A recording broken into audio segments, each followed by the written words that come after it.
everybody, today we are debating whether or not giants of the Old Testament existed, and we're starting right now.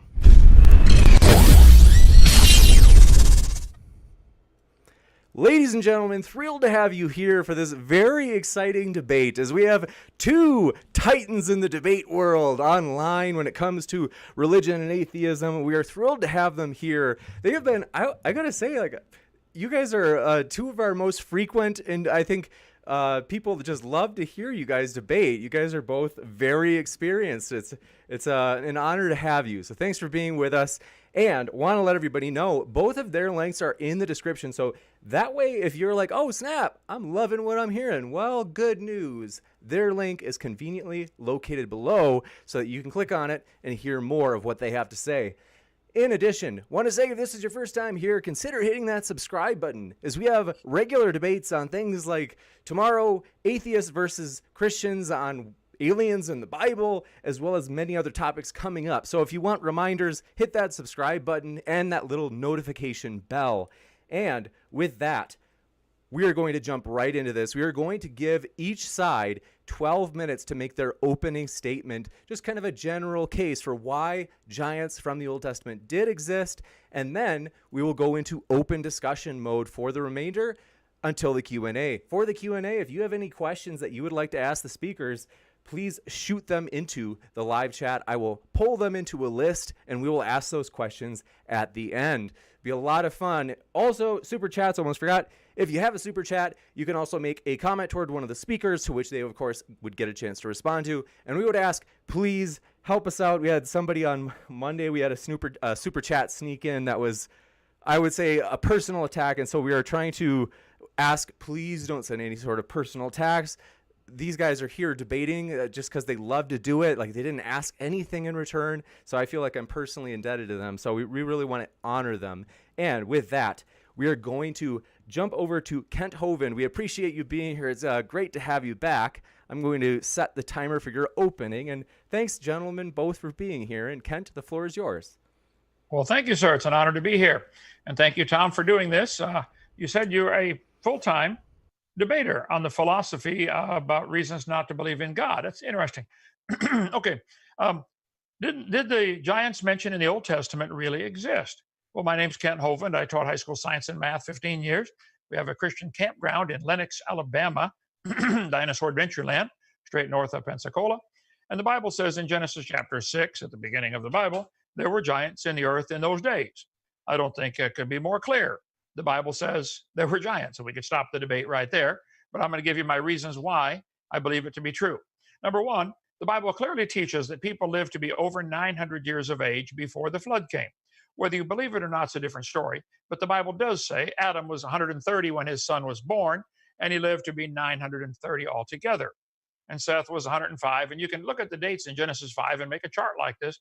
The Bible clearly says the people were living to be over 900 before the flood came. After the flood, things changed. And I cover all that in my seminar part 2. What was different before the flood? Why did they live to be 900? So I'll stand by my ground that the Bible is real clear. They lived to be over 900 years of age. And probably because they had a perfect gene code. Actually, man was designed to live forever. So the fact that he only lived to be 900 is kind of sad. Today, nobody makes it to 90 or 100 hardly. They had a perfect diet, perfect soil, increased air pressure, filtered sunlight, lots of reasons I cover in my seminar number 2. Secondly, there is historical evidence for what is called a golden age. Many ancient cultures talk about a time when man used to live to be 1,000 or nearly 1,000. The golden age. They would say man lived to be 1,000, did not have to work to grow food, and died peacefully in his sleep. The term golden age comes from the Greek mythology, particularly the works of days of Hesiod, and they talk about a time in humanity when they lived to be nearly 1,000. The first age was ruled by Kronos. The finish of the first age was silver and then bronze. After this, the heroic age, which is, by the way, where we get our Olympic medals. The medal used in the Olympic medals. That's another story. Okay. Golden Age, a period of primordial peace, harmony, stability, and prosperity. People did not have to work to feed themselves, and the earth provided food in abundance. They lived to a very old age with a youthful appearance, eventually dying peacefully with spirits living on as guardians. Plato recounts the golden age of humans who came first. Hesiod did not literally mean made of gold, but good and noble. It's like Wikipedia teaches there was a golden age. Um, Hesiod says there was a time when the earth produced food in such abundance there was no need for agriculture. Hmm. And when they died, it was like they were overcome with sleep and they had everything was good. The 5th century, they still talked about a golden age when man lived to be really old. So I think there's plenty of evidence historically that at least people believed that man lived longer. That doesn't mean he was bigger necessarily, I understand. But certainly the Bible says they lived to be 900 plus, and ancient historical documents say man used to live to be 900 plus. The Bible says there was a firmament in the midst of the waters. Firmaments where the birds fly in Genesis. I cover this on video too. The Bible teaches, I think, pretty clearly that there was water above the atmosphere, probably a layer of ice. I won't take time to cover all that right now, but if you watch my video 2 on drdino.com, we cover that in great detail. It says there was water under the firmament and water above the firmament. Psalm 148 says, praise him, ye waters that be above the heavens. There probably is still a layer of water or ice above the stars. We don't know. Nobody knows where the last star is. And if you can find it, the next question is, what's next? Okay. But the Bible says the earth was standing out of the water and in the water. It says the scoffers in the last days would be willingly ignorant of what that creation was like.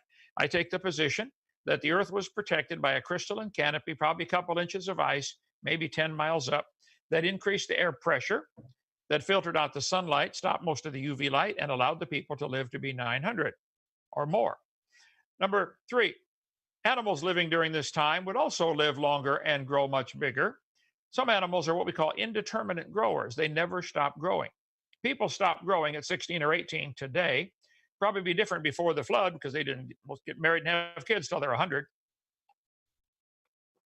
So I think there was a crystalline canopy above that made them live longer. The Bible says, the book of Josephus, written about the time of Christ, also says he set the heaven above the universe, surrounding it with ice. They believe there used to be a crystalline canopy above the atmosphere. I agree. That's what was taught 2,000 years ago. I think that's what the Bible teaches. The Jews have always taught this crystalline canopy was 3 fingers thick, or some said 2 fingers thick.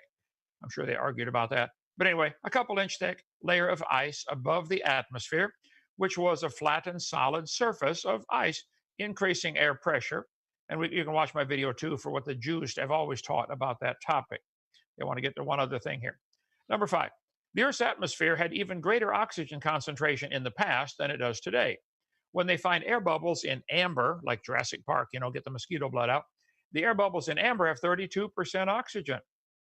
The air we're breathing today is 21% oxygen. Evidence shows they used to have greater oxygen concentration, which would be one factor in making them live longer, and I think getting them to grow much bigger. The only trend in recent literature is suggestion of far more oxygen in the early atmosphere. Now, the evolutionists teach it was a reducing atmosphere with no oxygen because they know the problem oxygen causes for trying to get life to evolve from nothing. What a dumb theory that is. Anyway, under hyperbaric pressure, high pressure, and increased oxygen, your plasma would be oxygen saturated in addition to the hemoglobin, and you'd be able to run for hundreds of miles and live much longer. Very different world back then. Number 6, some animals never stop growing, like reptiles never stop. I think there's obvious evidence in the fossils of giant reptiles. We call them dinosaurs. I don't know if anybody argues about that. They did live, and they were huge. So if the reptiles are living long enough to grow to be 60 feet long, I think the assumption would be something was different about the whole world. And probably people also were living to be much older and growing much bigger. There's clear evidence of giants living in the recorded history today. Robert Wadlow was almost 9 feet tall from Alton, Illinois. There's Robert with a size 37 shoe standing between his brother and his father. So certainly some giant people have been around. Goliath was 6 cubits in a span, according to the Bible. That would be about 9 feet tall, maybe 10 feet tall. Here's me by a statue of Robert Wadlow in St. Louis, Illinois, in Alton, Illinois. Almost 9 feet tall. Number 8, there are scores of legends about giants in the past. In an Italian coal mine, they said they discovered a giant skeleton of a man 11 feet 6 inches tall from the coal mine. Put him on your basketball team. Let's see. Here's a guy in Russia who died here last year. He was 8'4" and still growing. Leonid Stadnik, a friend of mine, went over to see him. He was 8'7" when he finally died. He never stopped growing. Here he is trying to use a cell phone. That's going to be a challenge, I think, Leonid. Roman Emperor Maximus, according to the legends, was 8 feet 6 inches tall. I think anybody would consider that a giant. That was during historic times, during the Roman Empire. A skeleton 9 feet 8 inches tall was found in Indiana in 1879. At least it was reported. Now, what happened to it? Where is it?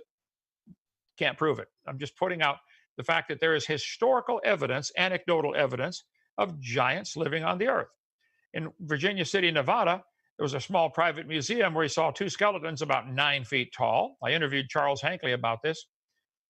The owner had found them in a cave. About 10 years later, he stopped to see the skeletons, but the owner told him someone from the government had taken them and would not return them. I think I know why. See, some people want you to believe that we started off small like a chimpanzee and man's getting bigger, better, stronger, smarter. And if the evidence were to show man used to be bigger, that would completely counter the crazy evolution theory, which is essential for a lot of other things. We'll get into that some other day.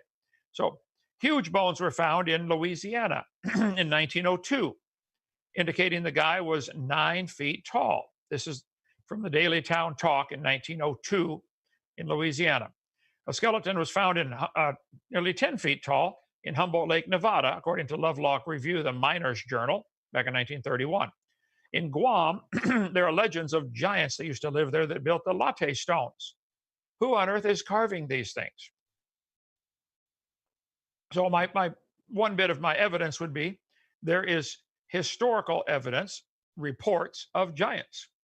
Walkertown, Indiana, a group of amateur archaeologists opened up a mound in 1925 and found 8 giants ranging from 8 to 9 feet long wearing heavy copper armor. Through the bungling of the diggers and the disinterest of the museum establishment, the discoveries were scattered and lost. Now hold it. Why would a museum not be interested in 9-foot skeletons? Because it goes against the evolution theory. Tom, you're the philosopher. Think about it. Why would they defend that theory at all cost? In 1616, Dutch explorers reported stumbling upon a pair of skeletons more than 9 feet tall. That's why the whole region down there is named Patagonia, which means big feet. Southern South America is called Patagonia. Skeleton 12 feet tall was found by soldiers in Lompoc Rancho, California, 1883, according to the book The Unexplained by Carl Schuker. And the Indians got upset because they had disturbed a grave, and so they reburied the skeleton. Skeleton 12 feet tall, reported by many newspapers in Tucson, Arizona in 1891. The man had 6 toes, long hair, and a bird-shaped headdress. There's a book called A Scientific American back in I forget, I don't have the date on this, I apologize. 1877. Gold miners reported finding a skeleton. The owner would have been 12 feet tall, just based on the length of the femur from heel to knee. 2 other, a male and female skeleton, were 9'4" and 8 foot tall. Others 10 feet tall were reported. I talked to Joe Taylor today, and he said there is an enormous amount of evidence of giant people, 8, 10, 12 feet tall, maybe. A woman reputedly 7 feet tall was found with an infant. Joe Taylor, mountblanco.com is his website in northern Texas. MTBLANCO. A skull almost twice the size of a normal human was reported here in Joe's magazine, mountblanco.com. This is from Discovery and Conquest of Mexico and New Spain by Bernal Diaz de Castillo. He said, our friends told us when they came to this country and they had settled themselves there, how it came that notwithstanding their vicinity to the Mexicans, they resembled each other so little and lived in perpetual warfare with each other. The tradition was also handed down from their forefathers that in ancient times there lived a race of men and women who were of immense stature with heavy bones and were very bad and evil disposed people, whom they had for the greater part exterminated by continual war, and the few that were left gradually died away. Discovery and Conquest of Mexico, they said, they dragged forth a bone, or rather a thigh bone, of one of the giants. It was very strong and measured the length of a man of good stature. This bone was still entire from the knee to the hip joint. So on my video number 2 of my series, Creation Seminar, I cover all the evidence that I've been able to find of historical, anecdotal evidence of giant people. See, I don't have a reason to doubt this kind of stuff. It seems reasonable if a lot of people are reporting this. I mean, eyewitness testimony counts for something in a trial. If you have 10 people that said, I saw George walking down the street with a red shirt, I bet George was walking down the street with a red shirt. That's plenty of 10 people eyewitness accounts. We have hundreds of supposedly eyewitness accounts, the people who claim they saw giants or giant skeletons. Here's the mummified head of an Inca king who would have been about 9.5 feet tall, the Inca civilization in South America. You have that book right there in your hand, didn't you, a minute ago, Tom? The giant book? Is that this book, Giants? I don't know. There it is. Yeah. There's lots of evidence about this. New York giants, 1871, archaeological dig reported a skeleton, 200 giant skeletons, 9 feet tall. Giant footprints were found in South Africa. All you got to do is Google were there giants on the earth, and you'll find people arguing both sides, like I'm sure Tom's going to take the other side. But there's a lot of historical evidence that there were giants. And I'm going to run out of time, so I'll go through this quickly here. Plenty of stuff on giants. Let me get up to my other reasons. In Mandan, near Bismarck, North Dakota, they reported the Menegwe were thought to have come before they joined the Lenni in the region of Mississippi. Let's see, let me skip all that. This is from Scientific American in 1883, before they became dedicated to defending the evolution religion. There was a cemetery of fully 100 acres filled with bones of a giant race. This vast city of the dead lies just east of Fort Lincoln Road. The ground has the appearance of being filled with trenches piled full of dead bodies. There's evidently been a grand battlefield where thousands of men have fallen. You can read Scientific American 1883. So I'll skip up here, but the historical evidence, I think, is pretty overwhelming that there were giants. Here's a copper axe head that weighs 39 pounds. Swing that for 5 minutes. There's a stone axe head, 27 pounds. Guy brought it to my museum when I was in Pensacola, Florida. So the Smithsonian used to report gigantic dinosaurs, gigantic humans, but they stopped. They're now dedicated to defending the evolution religion. Lovelock Cave, Nevada was the story of a giant skull found. There's a normal human thumb bone next to a regular giant human thumb bone.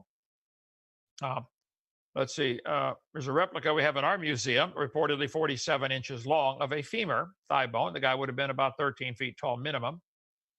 Again, all I have is a replica of the bone. So these are giant jaw bones in Turkey, eastern Turkey. Average human today could put their head inside and rattle it back and forth inside that jawbone. There were giants in the earth, according to the mound in northeast Wisconsin. I went up there to talk to the people that had the property. They had built a dam and made a lake and flooded it. You could barely see the top. There's a little island in the middle of a lake. They said that's where it was found, right out there, the giant bones. Okay, so the Bible says there were giants in the earth in those days. Genesis clearly says there were giants. Tom, if you want to call the Bible a lie, you're welcome to do that, but I want you to be clear. You are saying God is lying, or at least Genesis is lying. Jesus quoted Genesis 25 times. He believed in Genesis. I'll stick with Genesis. I'll stick with the Bible. And I think neither Genesis nor Jesus have ever been proven wrong. You're asserting the Bible is wrong. I think the burden of proof is on you. Evolution theory says man used to be smaller, he's getting bigger. This is absolute baloney. But if you need to protect this for some other reason, like that's maybe your paycheck, you go ahead. But I think that theory is devoid of any scientific explanation or evidence. Thank you. All right. Thank you very much from Kent Hovind. And we will now switch it over to TJump. So it's actually, I lost track of the time. So I wanted just to be safe to make sure that I didn't cut either side short. Well, instead of giving you 12, we'll give you 13 minutes. So to match that from the first one, Tom, you have 13 minutes and the floor is all yours. Thanks for being here. All right. Thanks for having me. I always appreciate it. Thanks for Kent for coming on. I really appreciate him taking the time to have a third debate. Check out our other debates, by the way. They're good debates. We had a pleasant conversation both times. So the debate tonight is about, did giants of the Old Testament exist? And the way we assess this claim is the same way we assess any other claims. Like, did unicorns exist? Did leprechauns exist? Did dinosaurs exist? Did the elves and dwarves in Lord of the Rings exist? If you claim something exists now or in the past, the first thing you need to do is to show the thing that you've asserted to exist is more than just something in your imagination. You have to show it exists and isn't imaginary. We humans have a tendency to make up lots of things that are imaginary, non-existing things. So anything that is asserted to exist is imaginary until demonstrated otherwise. You have to provide evidence that whatever you're asserting isn't an imaginary thing. So the first thing Kent needs to do is tell us what a giant is and how it differs from a tall human. The tallest human we have on record, as presented by Kent, was Robert Waldrow, or Waldlow, who's 8 feet 11 inches. Is he of this race of giants mentioned in the Bible? Is he a biblical giant, or is he just a tall human? What's the difference? If you don't have a way to tell the difference between a tall human and an actual giant from mentioned in the Bible, then there isn't really any evidence of giants, because the evidence of tall skeletons could just be tall humans in the past that aren't giants at all, not have nothing to do with the Bible. So is this tall skeleton a giant from the Bible, or is it just a tall human? And if all it means to be a giant is that just it's a tall human and that's it, and that's just what qualifies to be a giant, then apparently Robert qualifies as being a biblical giant. Okay, I'm happy if that's it, but that is not evidence of the biblical giants, because like there's this condition called Stahl's ear syndrome, whereas a syndrome where you have pointy ears. And the fact that there are lots of examples throughout history of people with pointy ears isn't evidence that there's a race of elves that was mentioned in Lord of the Rings that actually existed. The fact that people are tall or people have pointy ears isn't evidence of a specific race as mentioned in a specific book. You have to have a little bit more than that. Dwarfism is a condition where people are very short. And we have lots and lots of evidence throughout history and skeletons of very short people. Is that evidence of the dwarves that were mentioned in Lord of the Rings? No, it's just evidence that there were short people. In order to show that there is a specific race as mentioned in a specific book that exists, you need some way to differentiate that from just the other known things that we already have lots of examples from. So if you want to claim that there are biblical giants exist, you need to provide a way to differentiate tall humans from biblical giants. Or is that all they are? It's just tall humans.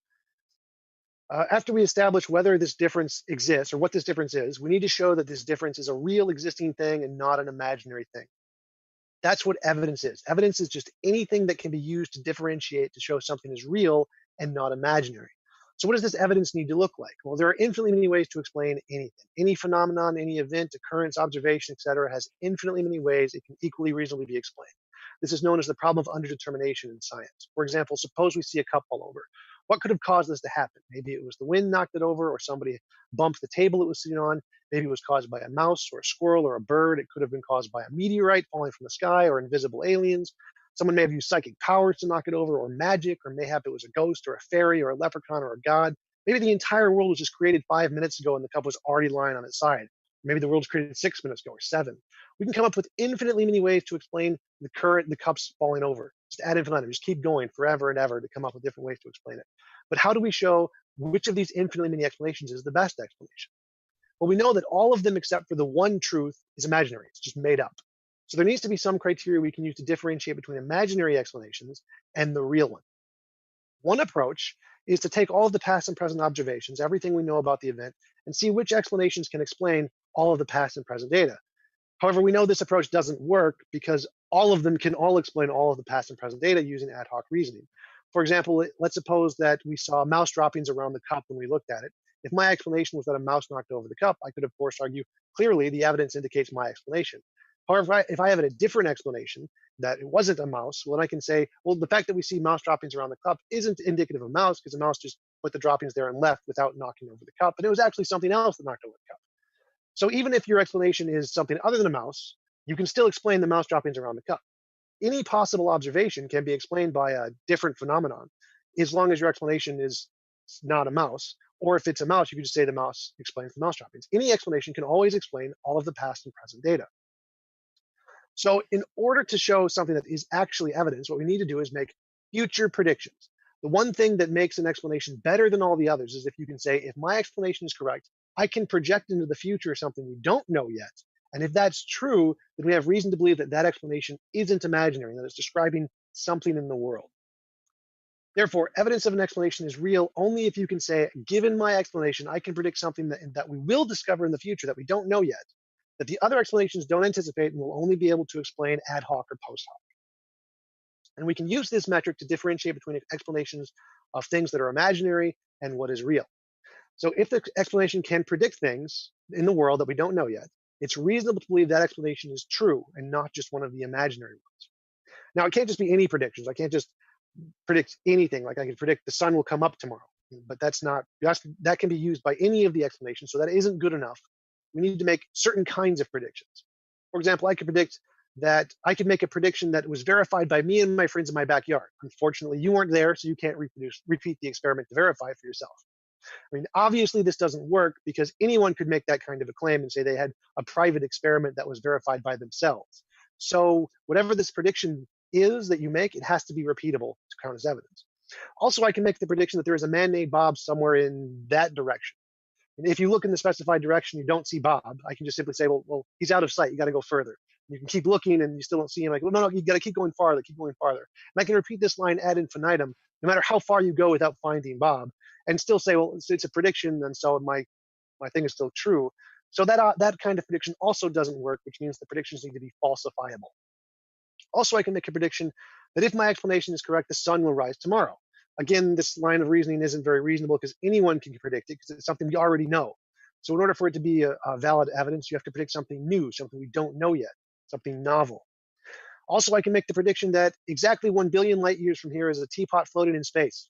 Again, this is not a valid piece of evidence because anyone can make predictions that we can't verify. So your predictions have to be verifiable. We have to be able to show that they're actually right. Also, I can make numerous predictions at random. I can just predict the next lottery number will be blah, blah, blah, and just predict every single number. I mean, eventually I'm going to get the number right. That also isn't evidence because it has to be a specific. Anyone can just make a bunch of random guesses and eventually one will be right. So you have to be able to make precise predictions that are consistently correct, which is why prophecies and parables and narratives and symbolism are not evidence because they're just like making millions and millions of predictions because they can be interpreted in millions and millions of ways. So we need very precise predictions. And finally, even if I'm able to make precise predictions that are novel, testable, verifiable, falsifiable, I may be using an explanation different from the one I've accredited. Therefore, in order for it to be evidence, other people have to be able to use the same methodology I've described to be able to make other predictions. This is called being confirmed by peer review. Peer review doesn't simply mean it's confirming the same test by other people. It means other people can use the same methodology to make other predictions. So, in conclusion, the predictions an explanation must make in order for it to qualify as evidence is it has to be repeatable, falsifiable, novel, verifiable, precise predictions that are confirmed by peer review. And this does not just apply to fallen cups, but to anything and everything: the origin of the universe, the origin of life, the diversity of species, the apparent fine-tuning of the universe, any and all unexplained events, the giants in the past, everything have to be able to make novel, testable predictions before we can actually say there's any evidence that they are not imaginary things. So, what do we need in order to show giants in the Bible existed? One, we need a definition of a giant. Two, we need how the difference is between giants from the Bible and just tall humans. And three, we need predictions that this explanation can make that are repeatable, falsifiable, novel, verifiable, precise predictions that are confirmed by peer review. Do we have any of this? Did Kent present any of this? No. All he did was present a bunch of myths and stories and legends and a couple of bones. None of that's evidence that the giants from the Bible existed. It might be evidence that tall humans existed. I definitely grant that Robert, the 8-foot, 11-foot guy, existed. A lot of the examples he presented, I don't think are false or obviously false. And so it's true that all of the evidence presented by creationism is rejected by science and the Smithsonian and all accredited scientific institutions, but it's not because they're suppressing the creationist data or trying to hide it. It's because it just doesn't qualify as evidence. From the definition I gave above, the creationist explanations don't provide any way to differentiate themselves from just other imaginary things that we can make up. And so it's not that the science is suppressing creationism, it's just creationism just isn't as good as the other explanations we have. Science is a competition of ideas. Every scientist has their own ideas which they want to be right. So every scientist is trying to dismantle the ideas of every other scientist and anybody else who comes up with ideas to explain reality. And so it's not that creationism is like being rejected by science because scientists are biased against it. It's that creationism is just a bad explanation. It just doesn't work to explain the data as well as the other things that we have. Kent mentioned that apparently somehow evolution says man is getting bigger. Well, that's not the case. Evolution doesn't say that at all. In many cases in evolution, things get smaller in order to get faster or more efficient. Like evolution has nothing to do with man not getting bigger. So if there were bigger humans in the past, there's no reason for evolutionists to hide that at all, because it's not in any way in contradictory with evolution. So I don't understand why he thinks that would in any way be contradictory to evolution, or that scientists would have any reason to hide big humans. I mean, we already know big humans. I don't know why he thinks they would hide that. The axes he mentioned, he had these pictures of axes. Well, those weren't axes that you put on the end of a piece of wood and swing. Those are axes you pick up and drop. So yeah, they're going to be heavier, and that's not really a problem because you don't swing them, you drop them. So I don't understand why he thinks that that's evidence of giants at all. Um, he mentioned eyewitness accounts. Eyewitness accounts aren't evidence of anything that doesn't have an empirical basis. In a court of law, eyewitness accounts do not ever count as evidence of miracles or magic, or mythical creatures, the paranormal, supernatural, UFOs. Doesn't count as evidence. Like if you said someone that saw someone wave a magic wand and a green light came out and killed the other guy, and someone had an eyewitness testimony of this, and you went into a courtroom and said, I saw this guy kill this guy with magic, it would immediately be thrown out of court. Doesn't matter if you have an eyewitness testimony, because eyewitness testimonies don't count for things that don't have an empirical basis. So eyewitness testimonies do not count as evidence for things like mythical creatures like giants. I think that covers it. I think I'm good. Well, thank you very much, Tom. We will now go into the open discussion forum. So we are very excited for this. Gentlemen, I guess we'll let Kent get the ball rolling, and then, just kind of let it go from there. So thanks for being here again, guys. Yes, sir. Tom, you said several interesting things. I'm sorry, you read several interesting things. Let me get to some thoughts here. You said you have to claim it. If you claim it, then you have to prove it. I wish you'd keep that same standard when it comes to evolution. They claim that all the different animals came from a common ancestor of an amoeba. Do you hold them to that same standard? Yep, absolutely. Every single one of those predictions can be held up to these criteria that I presented in my introduction. Those are all verified can make novel, testable, verifiable, falsifiable, precise predictions that can be. These are all verified. Okay. Would you please tell me where anybody has found a 95% fish or a 98% fish or a 20% fish? All we find are fish produce fish. There are no examples, no examples of any animal ever producing anything other than its kind. This is not scientifically verifiable. Well, there's no examples in evolution where they ever say that it's not going to happen. So evolution would say, yeah, that's correct. You would never find a 20% fish. That's not a thing. This textbook shows mammals and lobsters and spiders and worms coming from a protozoa. Was the protozoa a worm or a spider or a human? Did it turn into something other than its kind? No, all the things above it are still kinds of protozoa. So it's not that protozoa are transformed into something else. It's that. Say that again. Humans are still a type of protozoa? We're made of the same kind of stuff. So it was actually, would be eukaryotes would be the correct terminology. And you're a philosopher. Okay. Do you believe this textbook, which shows animals and fungi and plants have a common ancestor? Do you believe that? Yes. I know, I'm sure you do. How about this? All the different birds and animals in the world have a common ancestor. Inside that circle is religion. Now you're claiming that if someone makes a claim, they have to prove it. I'd like you to show me where any animal in the laboratory under a human observation, has anybody ever observed any plant or animal produce anything that would be recognized as a different kind? Has any farmer ever seen a cow produce a non-cow or a dog produce a non-dog? Is there any evidence for this? No, evolution doesn't say it would, so I don't know why you even say that. Evolution doesn't say that happens. Evolution says a cow and an amoeba have a common ancestor. I mean, I just showed you the charts. The books are full of this kind of stuff. Yes. Was this common ancestor a cow? Was this a cow or an amoeba? It was an amoeba. Did it turn into a cow? No, it had children, and the children changed slowly over time. So over millions of years, it turned into a cow. Well, it died, and it had kids that were differences, and the differences. Right, okay. So it's the descendant slowly turned from an amoeba to a cow. Yes. And you think that is science? Yes, because that makes testable. Okay, I'm sure you do. Okay, here we have a book claiming clearly. Yes. Remember in my introduction, I'm sorry to interrupt. So in my introduction, I said that in order to claim that one explanation is a good explanation, you have to use it to make novel, testable, verifiable predictions. Well, we can do that with evolution. So we can actually show that it's not imaginary. One sec. We just want to, gentlemen, so sorry to jump in, just to see if we can try to either explain the context and how it draws or ties back to the giants issue, or if we can move back in that direction. Well, Tom took the tact that the Bible clearly teaches there were giants in the earth in those days, but he says that's not true. because if you're going to make a claim, you have to verify it. I'm simply asking, where does he take this same approach when it comes to religions like evolution that says humans and birds have a common ancestor with crocodiles? That is what the books teach. Hope biology sitting right here, or Heath biology sitting on the shelf.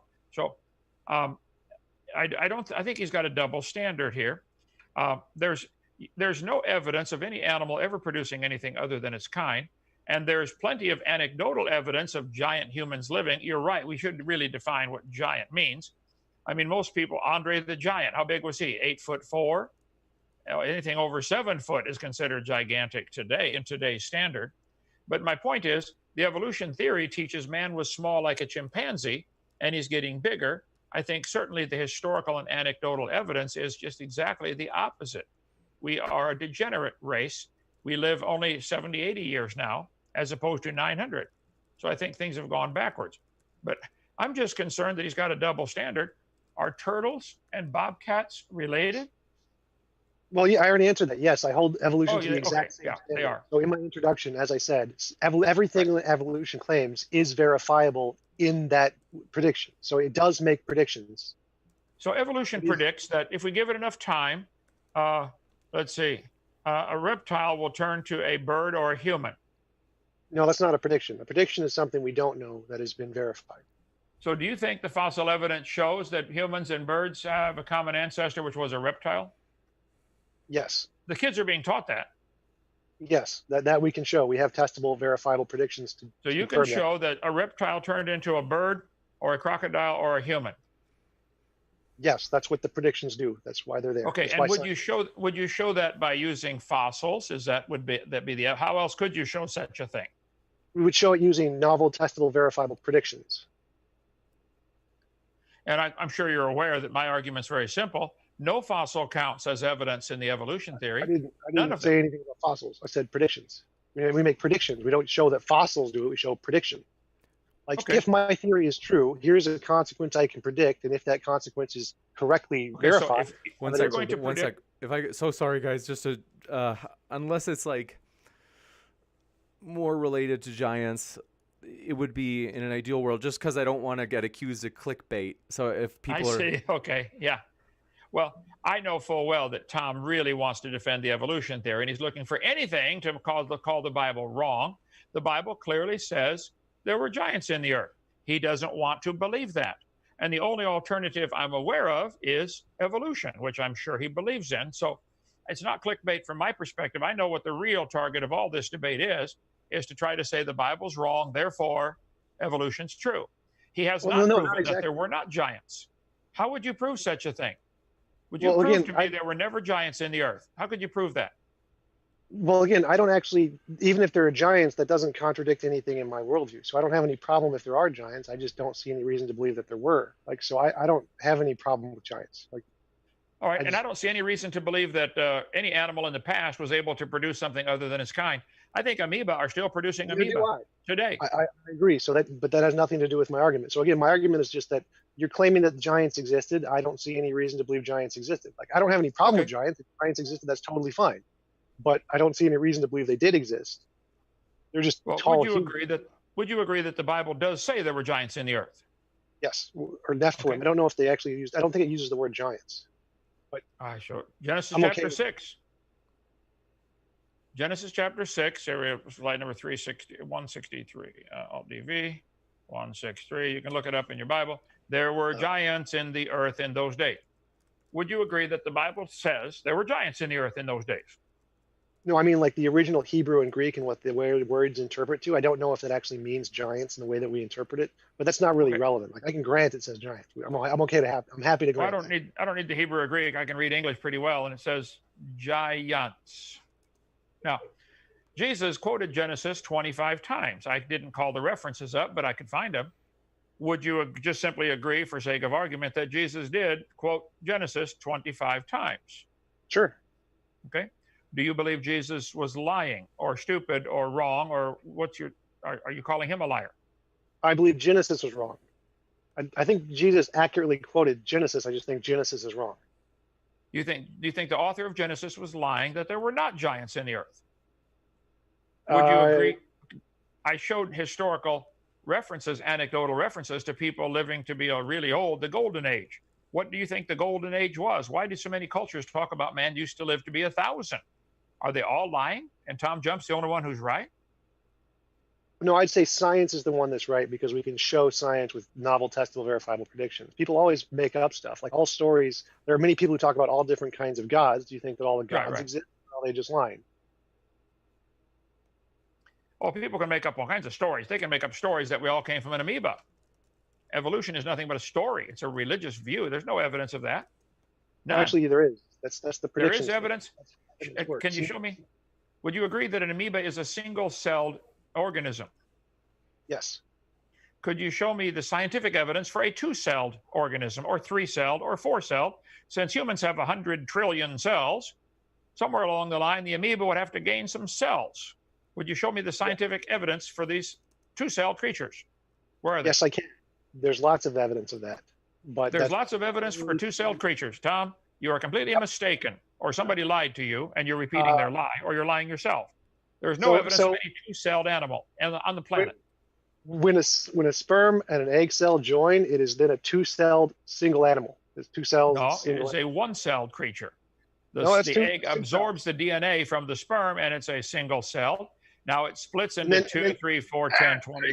There you go. So it splits into two. So now it has two cells. And it's a two-celled animal. Is that a two-celled organism that can live on its own and is reproducing and fully developed?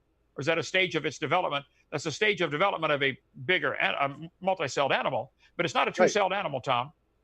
Right. So that's all you need to have is to have the single cell needs to start to multiply into multiple cells, and they can continue to grow. It doesn't need to actually stay two-celled for any reason.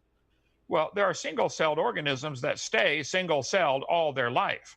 That's their adult stage. They're single-celled. Where's the adult stage of a two-celled creature? You don't need that for evolution. You just need it to multiply. You can just say if there's a single cell that has a genetic mutation that causes it to grow and start to get more cells, that's all you need. You don't actually need a two-celled organism. So you do believe that man with 100 trillion cells came from a single-celled amoeba-like creature, a protozoa.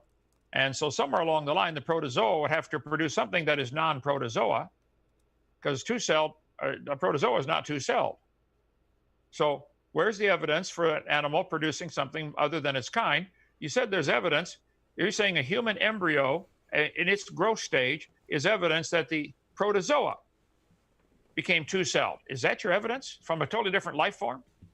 No, that's just evidence of things going from one cell to many cells. Like we have lots of evidence of things going from one cell to many cells. So there's no problem there. But the evidence for evolution is all of its testable predictions again. But this again has nothing to do with giants. There's no evidence of giants. Yeah, okay, you're right. We're slightly off track. The Bible clearly says there were giants in the earth in those days. And Jesus quoted Genesis 25 times. And like I said, I'll stick with those two. Nothing has been proven wrong. Here's the difference, Tom. You're not getting a major point here. I believe by faith the Bible is true. Jesus is telling the truth. There were giants in the earth. But I'm not requiring everybody to teach that in the school system. I'm not forcing everybody to pay for my religion to be taught. You guys want to believe that amoeba turned to elephants and humans and pine trees, and you want to force everybody to learn that at taxpayer expense. You want to put these charts in the textbooks and say, see, kids, this is science. A protozoa turned to a human. This is not science. This is your religion. I wish you take it out of the schools. It's got nothing to do with science. Go teach it in a private school to whoever wants to pay and come learn it. You can learn lots of biology without getting into evolution at all. Evolution has nothing to do with science. Nothing. I don't run any schools, so I can't do anything about that. You're talking to the wrong guy here. So, but again, that has nothing to do with giants. So you said your evidence for giants is that Jesus said so and that Genesis said so. Well, I mean, Lord of the Rings says that's two, Tom. That's two. I said there's a lot of historical evidence. Certainly, we have the testimony of Jesus believing Genesis. We have the testimony of Genesis claiming there were. We have the anecdotal evidence of people claiming they've seen these giant skeletons in the last 200 years. Was Scientific American lying in 1883 when they said all these giant skeletons were found? This is Scientific American. That's a science peer-reviewed journal. Why did they publish articles about giants living in 1883? I'm sure they wouldn't today, just like you wouldn't find a peer-reviewed journal in North Korea claiming communism doesn't work. So the first case is where you said Jesus and Genesis say so. Well, Lord of the Rings says dwarves and elves exist, but I don't believe Lord of the Rings. So the fact that it says so in a book isn't evidence. You need something that's more But than hold on, that. I'm not asking Lord of the Ring. I'm not defending Lord of the Rings. I'm defending the Bible. I Those are don't the care what same thing. Lord of the Rings says. Lord of the Rings is actually better than the Bible, but it's a different topic. So then the next thing you said was anecdotal evidence. Well, anecdotal evidence isn't evidence of anything that doesn't have an empirical basis. Like if someone said aliens came down and abducted them in a courtroom, that's not going to be evidence. If someone says they were killed or a unicorn killed their grandma in a courtroom, that's not evidence. Doesn't matter if it's eyewitness testimony or not. Eyewitness testimony isn't evidence unless it has an empirical basis. Unless you can scientifically verify it indirectly, eyewitness testimony doesn't count. And then you said that what was it? The historical examples of um, from the past. Like I don't know about the American example. The example you gave, what was it? Scientific America or American Institute or something. But as far as I know, there are. Yeah, I showed all those references on screen. But Tom, do you believe Abe Lincoln was president of the United States? Yes. Could you prove that without using some book? We have empirical evidence of people and presidents. No, there's nobody alive today who knew Abe Lincoln. There's no eyewitness testimony today. Nobody saw Abe Lincoln that's alive today that I'm aware of. You believe Abe Lincoln exists, and what's your evidence for Abe Lincoln? We have empirical evidence of people and presidents and countries. Like all of those things have an empirical basis. So we don't actually need eyewitness. All we have is written records and books, though. You don't want to count that. No. We have the written record and books, and we also have evidence today. Like we can verify people exist today. We have people that are existing. We have countries that exist. We have presidents that exist today. Like all of that is empirically verifiable. So we can say that there was all of the stuff that we know exists today in the past. So that's totally fine. But if you want to say there was a unicorn today that exists in the past and we can't verify any unicorns today, well, then that's not reasonable. So it's you're going off track. You're trying to divert to a new topic here. I'm asking you the question: how would you prove Abe Lincoln existed and was president of the United States without using a book or a written record? Right. We use the empirical evidence of people existing today and we infer that of the past and say people existed in the past. So it's the combination of the two. Okay. I have lots of reported eyewitness accounts written in books by people who claim they found giant skeletons 8 or 9 or 10 feet tall. I showed you all the references. Smithsonian used to report them. Miners Review. The miners have no reason to lie in a magazine. Let's see, like History Channel reported it. Let's see. I showed all the references on screen, or you can get all my slides from our ministry here. But if they have a lot of people like they're digging in mines and they claim they found 10 or 12 feet skeletons, and they write this report in a book, you want to reject that. But you would believe that somebody wrote a report that Abe Lincoln was president because there are presidents of countries today. What kind of logic is that? For heaven's sake, Tom, you're a philosopher. Think about that for 5 minutes. Yeah, like if we had a bunch of 12 feet people today, if there was like just every other person was 12 feet tall and someone said they saw a 12-foot person in the past, I'd be like, yeah, that's perfectly reasonable to accept. The reason we don't accept that is because we have no bones, no skeletons today that we can see that are of anyone except for like Robert Wadlow, anyone being that height. So the fact that we don't have any of those skeletons means they're probably just made up by people, made up stories, like unicorns, leprechauns. Well, here is, I don't know, peer-reviewed journal, Scientific American, in July 1877, 4 prospectors looking for gold claimed they found giant skeletons. This is a photograph of the page from Scientific American, 1877. So but that's not evidence of giants. That's evidence that some coal miners claimed they found giants. That's not evidence of giants. Ah, okay. So where's the evidence of animals producing another kind of animal other than the same type of evidence here? Somebody claiming it happened. We can make Nobody's ever seen a dog produce a non-dog. We can make future testable predictions. We say if evolution is true, then we can make predictions in the future that we don't know yet, and find out if those predictions are true. Right. And they are. I'll make a prediction for the future right now. I'll go on record today. Kent Hovind predicting: take 2 dogs, let them produce offspring. Do that for 50 generations. 50 generations. I predict there will still be dog. Okay, but that's not a prediction because remember That's a prediction. nope. Nope. Remember in my introduction, I gave a specific list of the things predictions have to be to qualify as evidence. Like I can predict the sun's going to come up tomorrow, and I can predict the sun's going to come up Now, tomorrow every day for 50 I years, would but also that's not a predict prediction. retroactively, if we went back 50 generations, it was a dog. And if we went back 500 generations, it was a dog. Whether you want to go forward or back, it was dog. But you believe Again, an that's not a amoeba prediction. turned to a dog. Tom, Again, you that's need not to a get a new prediction. It's religion. like I can do the same thing with the sun. I can say we can retroactively go back 50 years and say every day the sun rose 50 years ago, therefore the spaghetti monster exists. That's not evidence of the spaghetti monster. That's not at all what I said. If I said I believe the sun rose 50 years ago and the sun rose 500 years ago, I think I could go back. That'd be reasonable. But to say the sun rose 5 years ago, therefore spaghetti monster, who on earth? What kind of logic is that? Well, exactly. That's your argument. Is you're That is making not up my this argument. I said already. dogs produce dogs in the future. Dogs came from dogs in the past. There is no evidence of an amoeba becoming a dog. But you wish to believe it because human cells, when they first start to develop in the mother, have two cells for a few minutes. I don't think you understood my point there. I really understand. Go ahead. If you make a prediction of something we already know, anybody can make the same. I can predict the sun's going to come up tomorrow. You can predict the sun's going to come up tomorrow. Someone who believes the spaghetti monster exists can believe the sun is going to come up tomorrow. Everyone can make that prediction. So it's not evidence of anything because everyone can make the same prediction. So everyone can predict dogs are going to come from dogs, just like everyone can predict the sun's going to come up tomorrow. Okay. That's not evidence. I'll make another prediction. Sorry, Tom, I want to make another prediction right here, right now. Just one second. If we find some culture out in the jungle, someplace that's never been civilized or contacted, if we could find a race of people in the jungle or any place, if we could find cultures that have never been contacted by the outside world, all of a sudden we discover in the middle of some jungle, wow, here's a tribe of people. If you go in and learn their language, I bet they will have, I would predict they will have legends of people living to great age and legends of people getting bigger.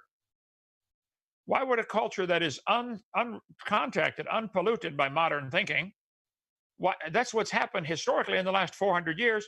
Many cultures have been contacted for the first time, and they have these legends of great age or great size or both. Why would they do that? Are they all lying? The same reason every culture throughout all of human history has made up lots of stories of all kinds, and like gods, for example, they all make up stories of gods. They all make up stories of ancestors. Tom, hold it. They all made up the same story of great age or great size. None of them made up the story of people flying or a spaghetti monster. Yes, they had the same story. No, they made up stories of people flying. They made up stories of people with elephants' heads. They made up stories with people's of wings. They made up stories with massive turtles the size of planets. They made up all kinds of stories. That's the whole point, is that you have to make a prediction of something we don't already know yet. But that's the exact same kind of prediction as saying the sun will rise tomorrow. We already know every human society makes up stories. So the fact that they're going to make up stories is pretty well known, just like the sun's going to come up is pretty well known. In order for it to be evidence, you have to predict something we don't know yet. Evolution can do that. We can predict exactly what fossils are going to be before we discover them and exactly what they're going to look like. I'll make a prediction of something you don't know yet. I predict you are going to stand before God and give an account for every word you've ever spoken, every thought you ever thought. I predict there will be a judgment day for TJump. That's a great prediction, but how do we test it? You'll test it yourself. It'll happen to you. Right, but for it to be evidence for everyone in the audience, they're not going to know this. How do they test it? Forgive me. Well, it's like me saying the sun's going to come up in 1,000 years. How's anybody going to test that? Exactly. That's why it's not evidence. It has to be verified. I'm just making a prediction. We'll see. So back to the topic. My argument was the Bible says clearly there were giants. There's a lot of historical anecdotal evidence. I mean, lots of it. Not just one or two sources. Hundreds of sources claim there were giants. I mean, let's assume giant is anything 10 feet tall or more.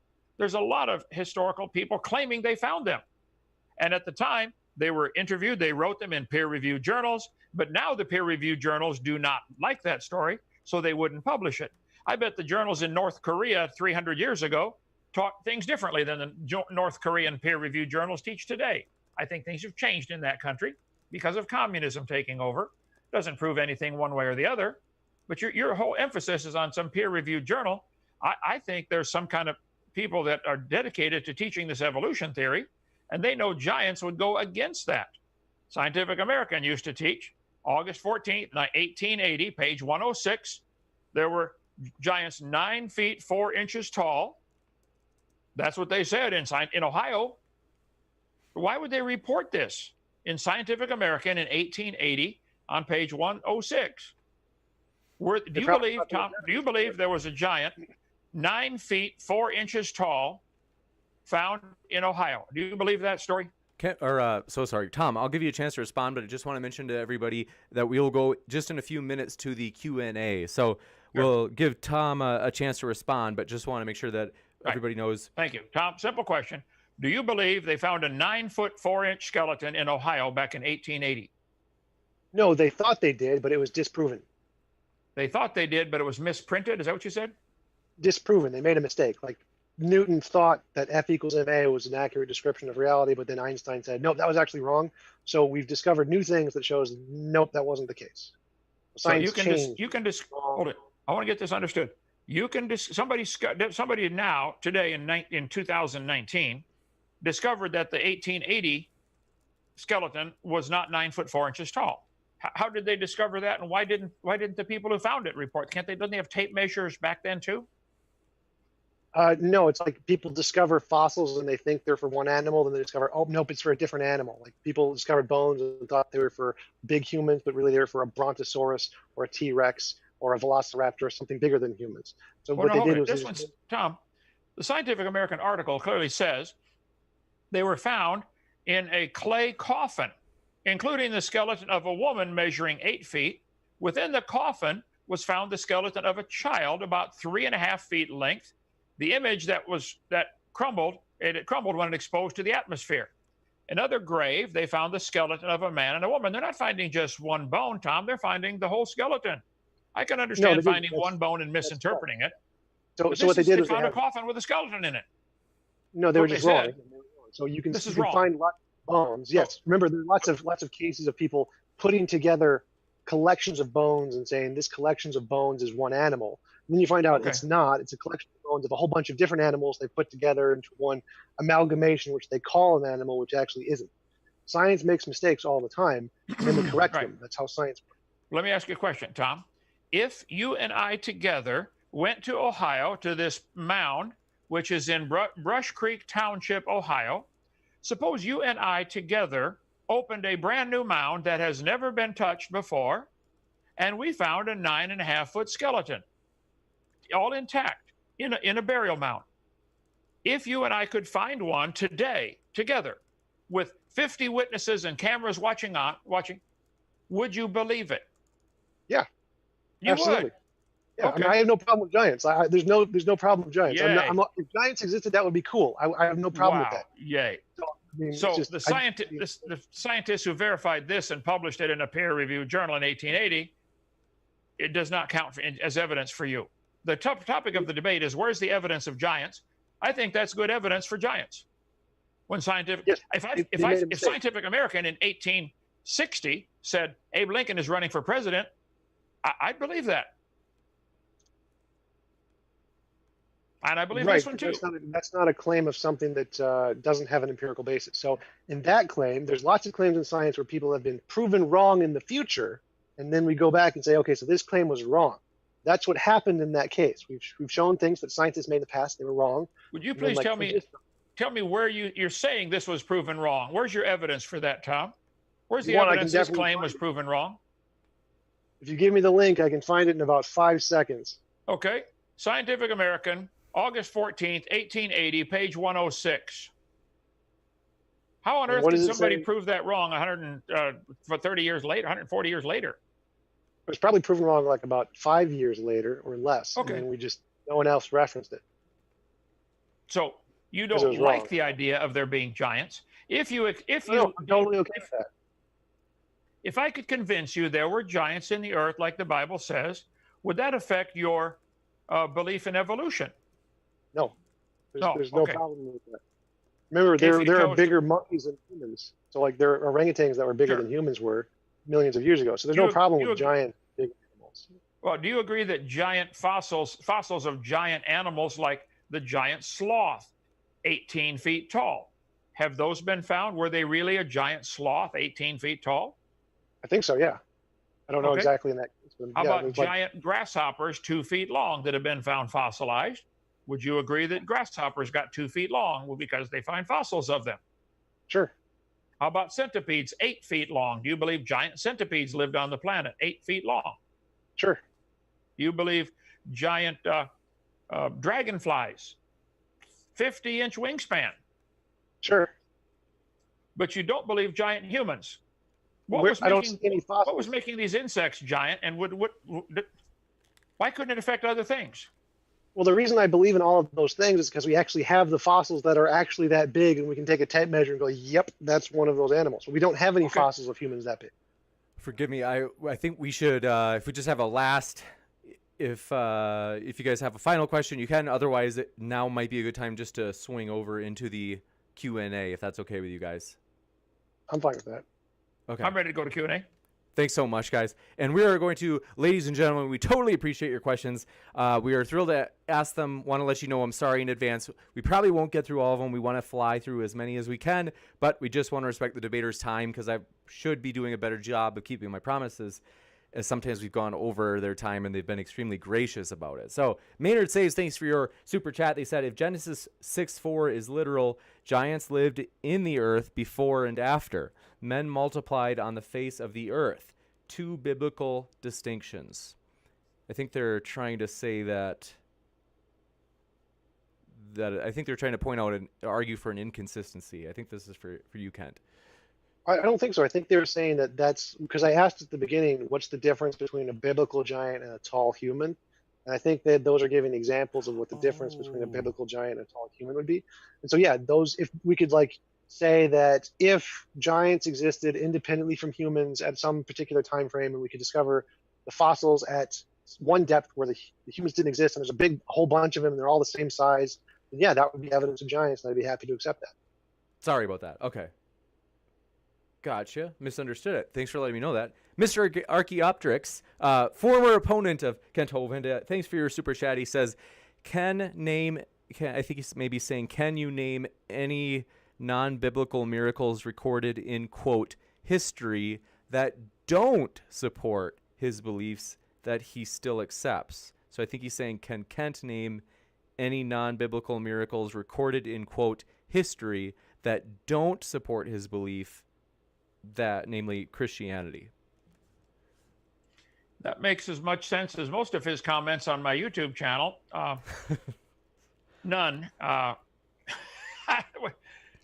Phrase it differently. I'm not getting what he's asking there. I think he's asking that you're using a bunch of eyewitness testimonies to support the existence of giants, and there are lots of eyewitness testimonies of miracles from other religions like Hindus and Brahma and all those kinds of things. Do you believe in those as having existed because they have the same kind of evidence? Because as Christian, I believe there's a lot of eyewitness accounts of Abe Lincoln being president, though I've never met him. I think all we have is eyewitness accounts of people who knew him and were in Congress with him. So there's overwhelming eyewitness accounts that Abe Lincoln was president, and they were just talking 160 years ago. We're not talking thousands of years ago. And the further you go back, the fuzzier things get in history. Everybody knows that.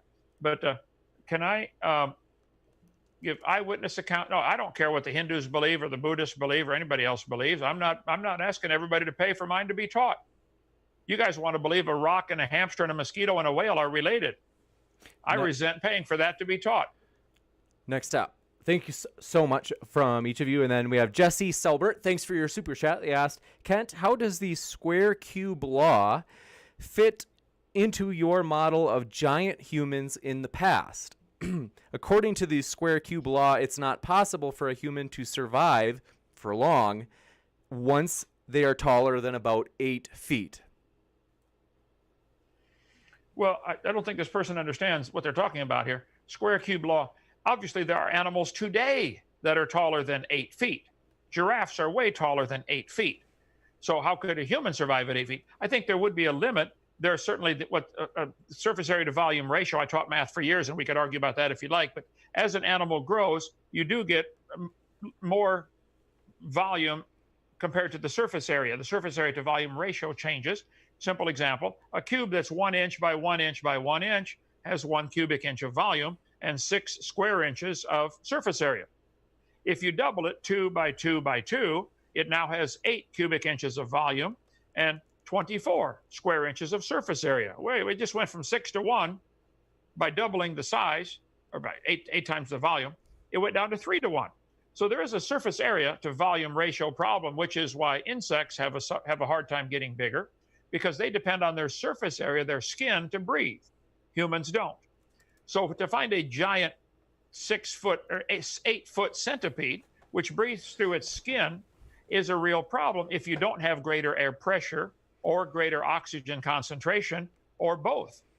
But we do find the skeletons, the fossils of these 8.5-foot centipedes.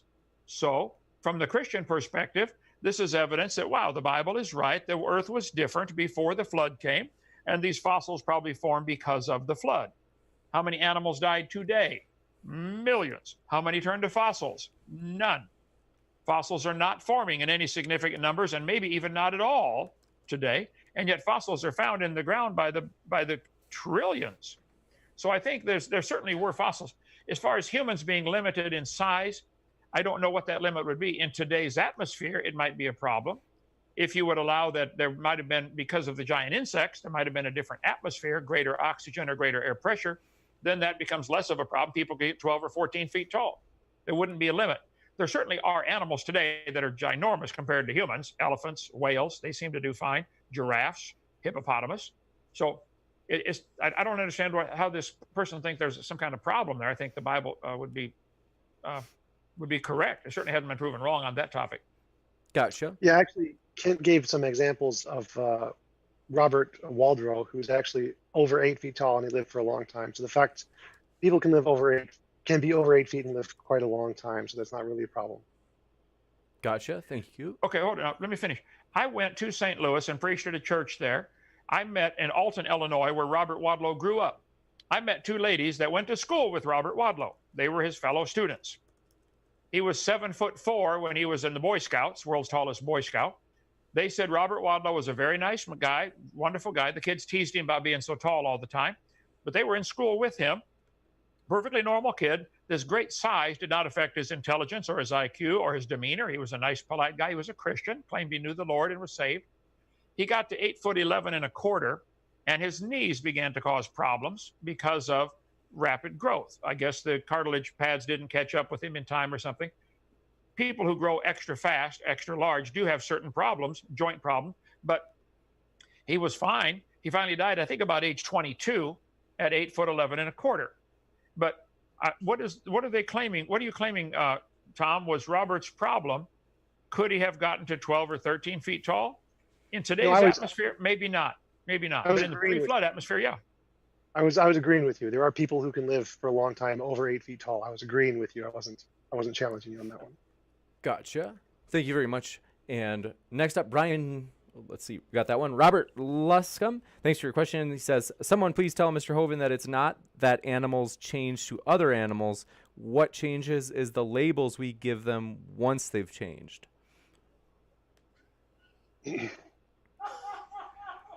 Whoa. Read that one again, James. He said, someone please tell Mr. Hovind that it's not that animals change to other animals. What changes is the labels we give them once they've changed. What changes is the labels we give them once they change. Send that person back to school, please, okay? Get the next question. Next up, Brian G. Asks, with just the right amount of cyanide in apricot seeds, you two can be confused on a plethora of topics. I think this is, sorry, that's a troll one that snuck in. Jim Majors, thanks for your super chat, Jim Majors. He says, Kent, any evidence for giants that isn't anecdotal? Well, if you say anecdotal, I guess would that include the testimony of Genesis, which clearly says there were? We have the evidence of them living in the last 100 years where people saw them and lived with them, 8, 9 feet tall. Robert Wadlow, almost 9. So what is the problem? The Russian guy just died a couple of years ago at 8'7", or would that be considered a giant? I'm 6'1", and I'm pretty big compared to most people. And so 8 foot's really big. Gotcha. So I guess I don't understand the problem. Now, what evidence do we have for Abe Lincoln besides anecdotal evidence? His bones. Next How up, about Nero? Do you believe Nero lived? Do we have his bones anywhere? Emperor Nero? Yeah, I don't think we have his bones, but we do have archaeological evidence of the things he built. So gotcha. if we have archaeological evidence of things giants built, would you accept that as evidence of giants? There's certainly some awful big stuff out there. Sure, but as far as I know, I don't think those were built by giants. I don't think we need giants for that. Okay. But you Gotcha. think Nero himself built some of the Roman stuff, or did he have somebody else do it for him and take credit? Do you think he ever laid one brick in his life? No, he commanded it. He made it happen. He paid for it. Ah, okay. Okay. Gotcha. Thanks so much. Crackerjack12, thanks to your super chat. They say Kent Hovind is no con man. The atheist Kyle Curtis is a con man. Okay.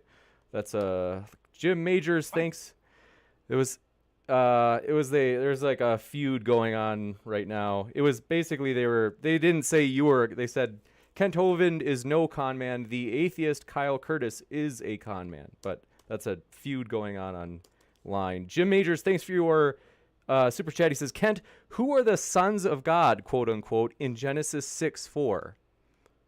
Great question. I don't know. The Bible says in Genesis the sons of God saw the daughters of men, that they were fair, and chose them and intermarried with them and had children. And then it says and also after that there were giants in the earth in those days.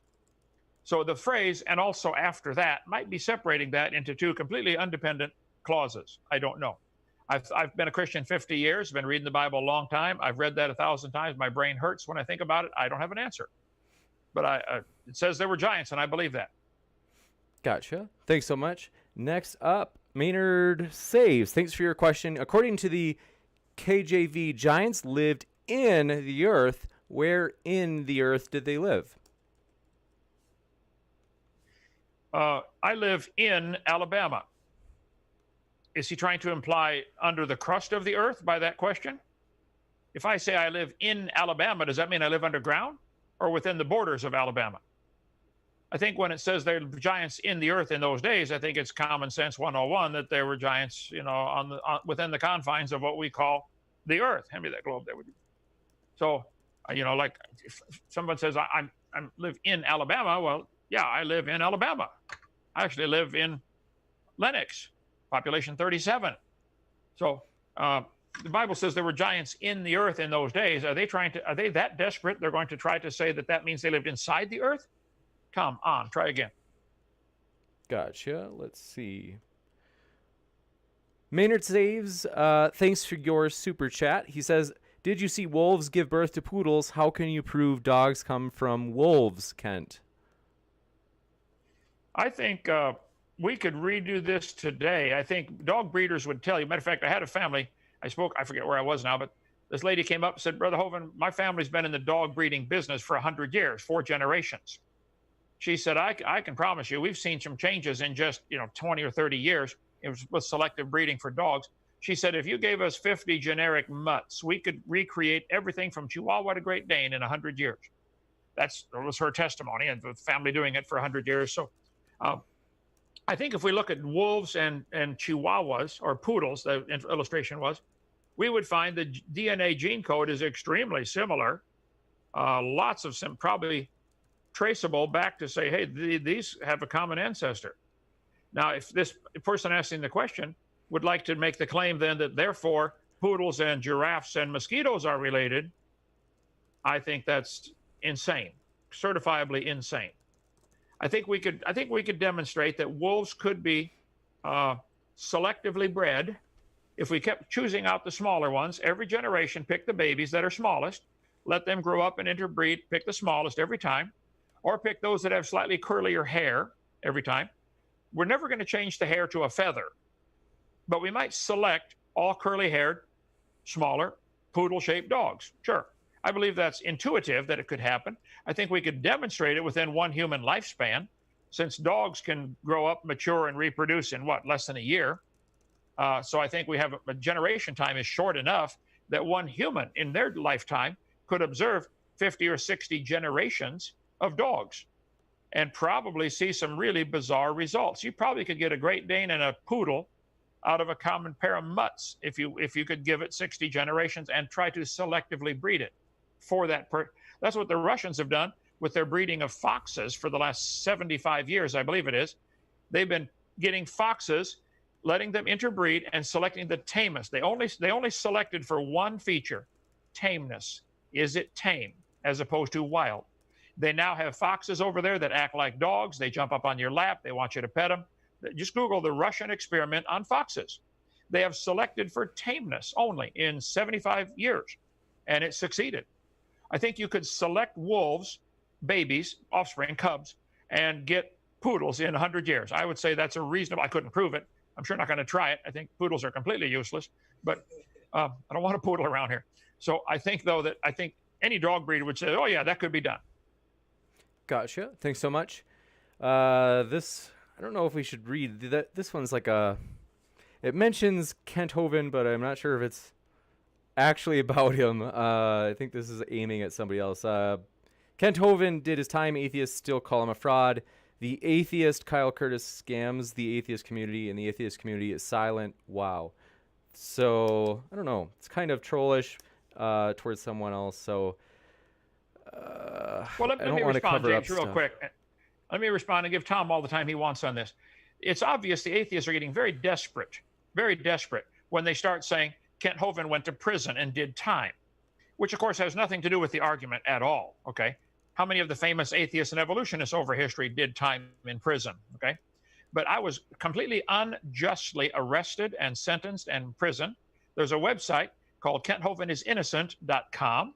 I would challenge you, if you really want the truth, to go just at least watch DVD number 3 or video number 3. I did not commit any crime. I did not do anything wrong, and we're still going to get it overturned. I'm going to die trying. The government broke 100 laws to put me in prison. I didn't break a single law about taxes or anything else. Had I withheld taxes from people working in the ministry, I would have broken the law. I was not authorized to withhold taxes. So anyway, we can get off that if you'd like. And Tom, you're welcome to comment. But I'm not a convicted fraud. I'm not a fraud at all. I was convicted. I was sentenced. I spent time in prison. It's over. From the government side, they stole almost everything from me. But it's not over. Jesus didn't do anything wrong. They crucified him. Lots of people, the Jews did nothing wrong. Hitler killed 6 million of them. Going to prison or being executed doesn't prove you're wrong on anything. And it certainly has nothing to do with the evolution argument. But go ahead, Tom. Yeah, I agree. The fact that anyone was in jail or did crime is irrelevant. All I care about is your arguments and whether or not your arguments are evidence. Whether or not you did crime is irrelevant. Doesn't make a difference. Gotcha. Thanks for that. Even if I did a crime, even if I was criminal, it's irrelevant to the evolution argument. Right. Gotcha. And as a reminder, Kent Hovind has offered a debate on that topic. Nobody has taken him up. If somebody wants to, shoot us an email at moderndaydebate@gmail.com, and we are willing to host it as he's made the offer. So you'll be first in line. Brian G. Good evening, James. Let's see. Oh, that's got that one. Caustic Soda. I'm only going to read like a couple more super chats because I'm sorry if you gave a super chat and we don't read it. We've got a lot of them. I'm trying to read the ones that like $10, $20 ones just to let our debaters to try to respect their time. Caustic Soda, thanks for your super chat. They said if instructions are only, quote, observed to arise from intelligence, would it be right to infer the cause of DNA to be intelligence? If not, why, when common ancestry is inferred and without observation? What was the first part? They said if instructions are only observed, emphasizing it with all caps, to arise from intelligence, would it be... Constructions is the word he used? They said if instructions are only observed to arise from intelligence, would it be right to infer the cause of DNA to be intelligence? If not, why, when common ancestry is inferred and without observation? No, it's not instructions, it's information. Information is a property of matter. The description of information is given by Claude Shannon in Information Theory, published in the paper like 1958, I think. Claude Shannon was an atheist. Information has nothing to do with the mind. It's all based off the stochastic systems and whether or not the stochastic systems can produce a differentiable pattern. So it has nothing to do with the mind in any field, not in biology, not in physics, not in mathematics. Information and all those things is a property of matter, not a property of mind. Gotcha. Thanks so much. And next up, Mr. Archaeopteryx, thanks for your super chat. He said, I asked for extra biblical miracle that you accept, but you brought up Abe Lincoln. You admitted that you don't accept Hindu or Muslim miracles. Is this special pleading? Oh, let me answer that. I asked a Muslim who'd been studying Islam all of his life and was a very dedicated Muslim. I said, did Muhammad perform any miracles? Because Muhammad claimed to be a prophet. He said, yes. I said, what miracles did Muhammad perform? He said, he split the moon in half. The Muslims believe, at least this one who was pretty high up in the Muslim religion, one of Muhammad's miracles was he split the moon in half. A, where is the evidence for that? B, what on earth good does that do to split the moon in half? I said, what else did Muhammad do? He said he made blood come out between his fingers one time. Those are the two miracles the Muslims believe that Muhammad did, split the moon in half and made blood come out of his fingers, between his fingers. I don't see how that makes any sense at all compared to Jesus feeding the 5,000 men plus women and children and raising the dead and raising himself from the dead.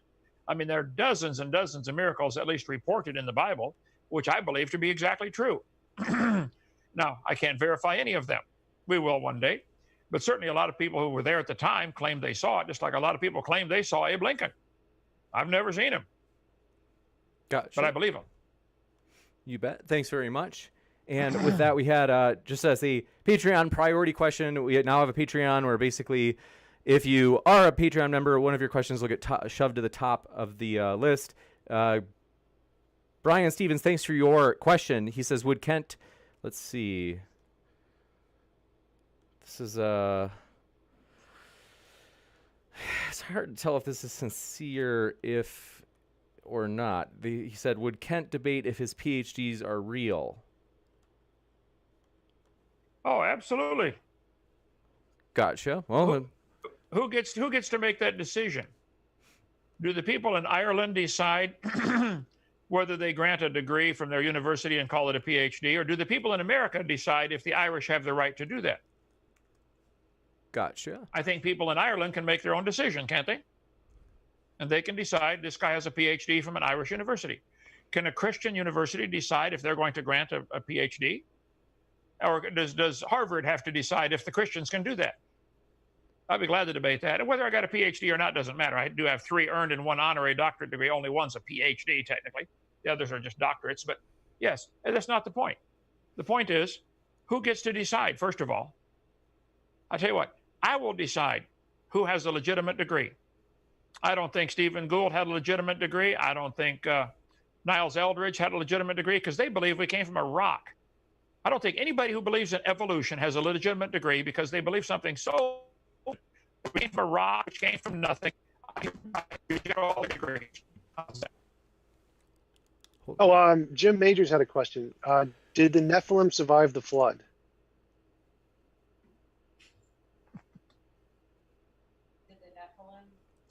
Oh, you're asking me? No, only Yeah. Noah's, everybody alive today came from Noah and his family. And according to the scriptures, whatever those giants were before the flood, Genesis 6:4, they all died in the flood.